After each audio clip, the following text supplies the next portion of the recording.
So the market right now, it's so funny because when you look at stats, it doesn't seem as bad as everyone's trying to make it. So I was looking at the absorption rate the other day, and the absorption rate in Philadelphia County is at 24%. Now, a lot of people don't understand what that means or if that's good or bad.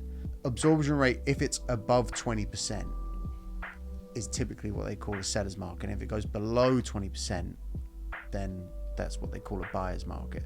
Can you explain in layman's terms, what is absorption rate? What does it mean? Why should people care about that statistic? Yeah, so it means a few different things. When a developer asks me, hey, Jim, how long is it going to take you to sell these 50 townhomes?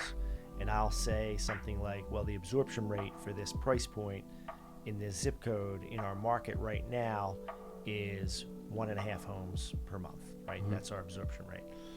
When you're talking about inventory, the absorption rate, typically we look at it like this. It's a seller's market when we have above 6 months worth of inventory. Mm-hmm. When there's below 6 months worth of inventory, like we have right now, probably 2.5 months of inventory, that's a seller's market.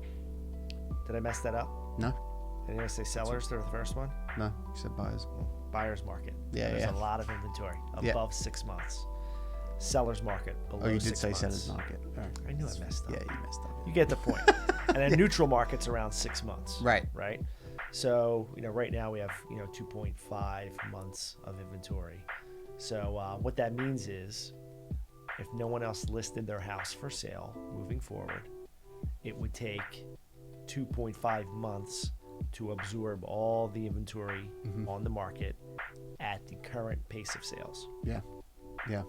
And what's crazy, and this, I feel like a broken record when I've said, when we're talking about this, everyone's saying, wait for the interest rates to drop, wait for the interest rates to drop. A lot of questions we get all the time is it a good time to buy or sell? And it depends. Every single situation is different. What are you trying to achieve? What are your goals? How long do you want to be in your next home? How, et cetera, et cetera. But I get so many buyers saying to me, well, I'm just going to wait for the interest rates to drop. And I'm like, okay, if you're saying that, do you think everyone else is saying the same thing? Right. Sure.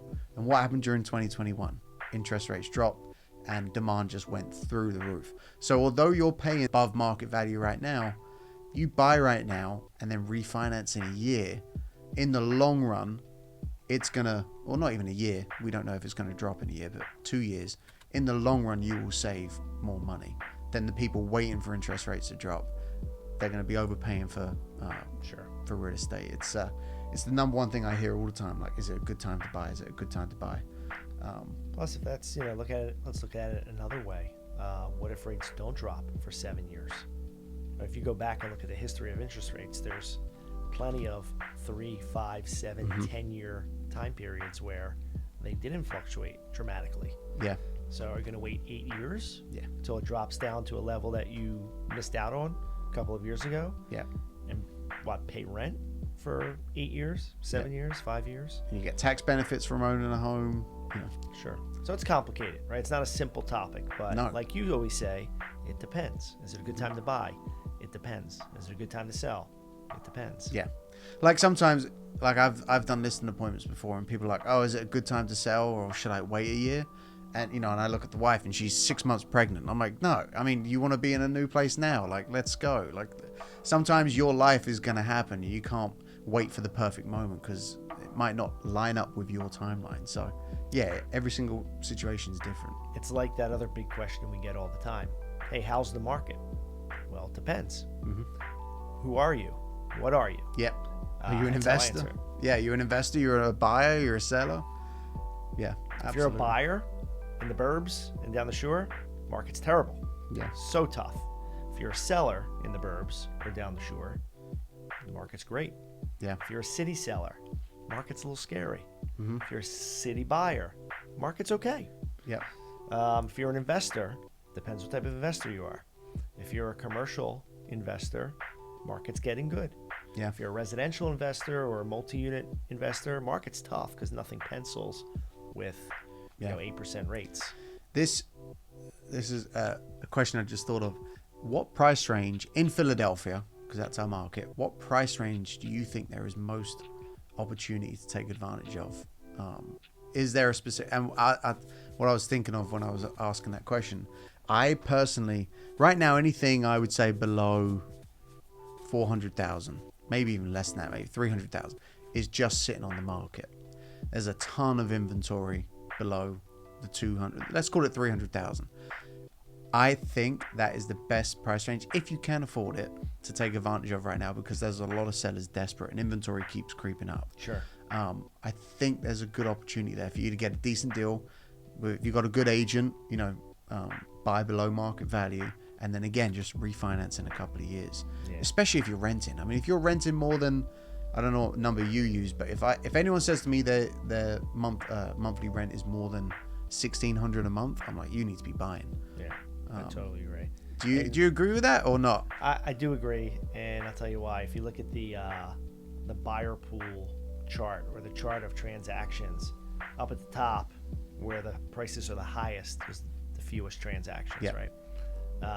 Down at the bottom, prices are low, 2, 3, 4, 500. That makes up a big part of the market. Mm-hmm. That's also true for the inventory.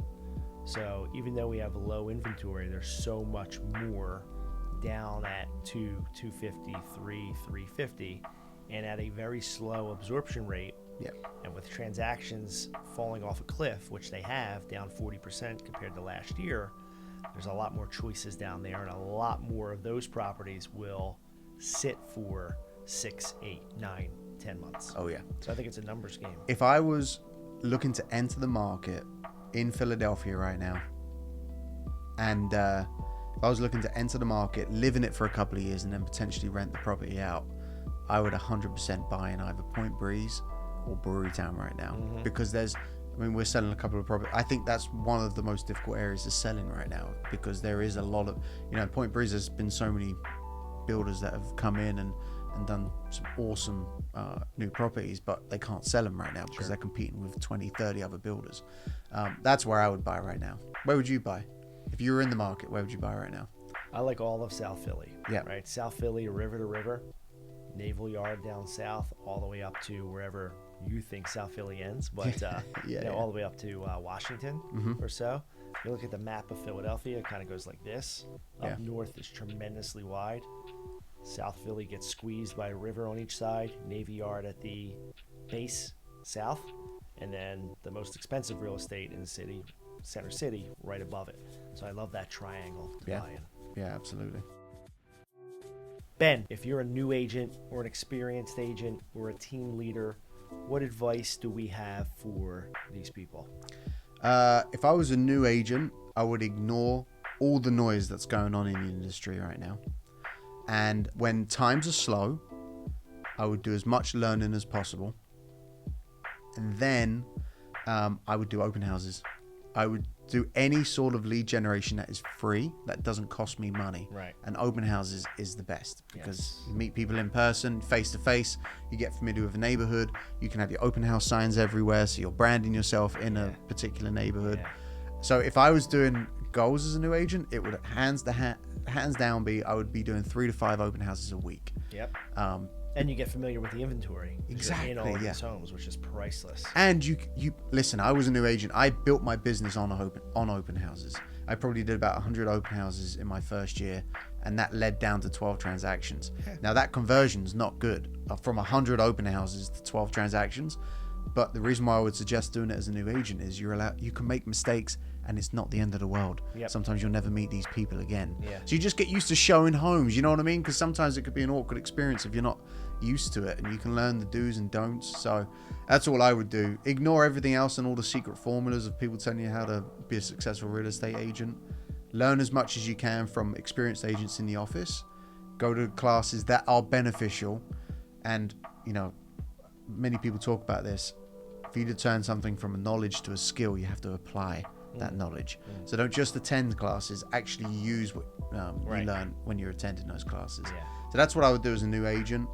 Experienced agent, and let's call it what, like 5 to 10 years? That's what, would you call that an experienced agent? Sure. Past clients, referrals, reaching out to your database. That's all I would focus on. There's amazing tools that you can use, like HomeBot, to keep in touch with your clients on a monthly basis. I love sending my clients a weekly real estate market report, and I get a ton of good feedback from that. They seem to be getting a lot of value from it. And then I would just be picking up the phones. Like, so many people use action plans to reach out to their past clients, and everyone knows when they've received a templated email. Sure.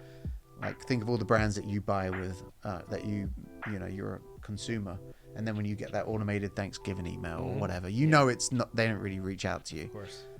Call 3 past clients a day. That's it, right? So experienced agents just honing in on that database and reconnecting with your clients. Yeah, that makes sense. And then team leaders, I'd follow the Richard Branson rule, and that's focus on making they're not employees, but focus on making your agents happy, and how can you improve their experience working with the team. Yep. Because if you do that, and if your agents are happy, then your agents are happy, that's going to lead to happy clients. It's just going to have that ripple down effect. Yeah, totally. My advice to new agents in the business, focus on getting your sphere of influence, the closest people to you, to think of you as the real estate professional in their life. Because when you're new in the business, your uncle thinks of you as, his nephew. Your friend thinks of you as the friend, he partied with in college. All these people think of you as something else because you were something else just a few months ago, 6 months ago, 12 months ago. You have to capture their mind share, and they need to think of you as the real estate professional in their life. And how do you do that? Well, you got to remind them. First, you got to let them know once. Yep. Let them know. Then you got to remind them 33 times a year in a very strategic way, right? We have a 36 touch we run on our sales team, on our real estate team. So constantly reminding them. And to piggyback on something you said, you're new. So let's focus on some free things. Yes, sit open houses, but when you're sitting those open houses, take the opportunity to take pictures in those open houses and use those pictures to remind your sphere of influence that you are the real estate professional in their life. They don't know it's not your $3 million listing. They really don't. They just assume you're in it. It's yours. So, maximize those opportunities. We just have an agent in our office that's doing that right now, new agent. And he's just started, he's so nervous in front of the camera, but he's now getting in front of the camera. And he's now having his sphere, the people that he grew up with, saying, "Oh, dude, I love all your stuff. Can't believe you're, listing this home," because he puts a picture up of a open house that he's hosting. And they're like, "Oh man, that home's beautiful." But it's just, people are making that connection now that he's in real estate. Yeah. And I think it's funny you just said it there with new agents.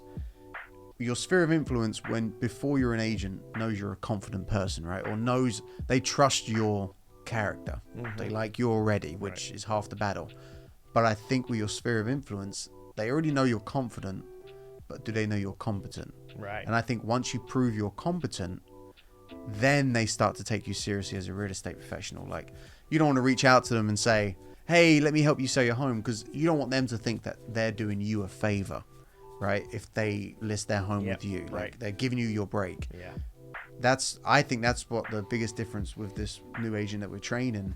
They're starting to say, I'm putting all these market stats out there right now.